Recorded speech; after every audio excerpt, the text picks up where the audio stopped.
7 ગુજરાતનો અવાજ।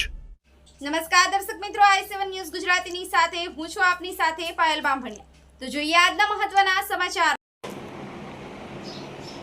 શહેરા નગરપાલિકામાં ભાજપ મજબૂત સ્થિતિમાં 28માંથી 17 બેઠકો બિનહરીફ। લઘુમતી મોરચા પ્રદેશ અધ્યક્ષ નાહિમભાઈ કાઝીનો વોર્ડ નંબર 4માં પ્રચાર। શહેરા નગરપાલિકાની ચૂંટણીને લઈને રાજકીય ગરમાવો ચરમસીમાએ છે।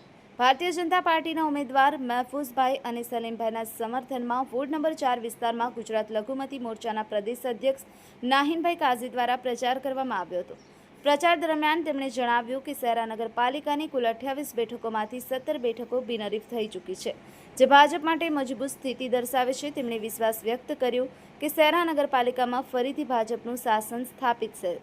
તેમણે રાજ્ય સરકારની વિવિધ યોજનાઓનો પણ ઉલ્લેખ કર્યો। શિક્ષણ ક્ષેત્રે આરટીઆઈ હેઠળ વિદ્યાર્થીઓને લાભ મળે તેમજ અલ્પસંખ્યક નાણાકીય નિગમ દ્વારા લઘુમતી સમાજના યુવાનોને સ્વરોજગાર માટે ₹15 લાખ સુધીની લોન આપવામાં આવે છે।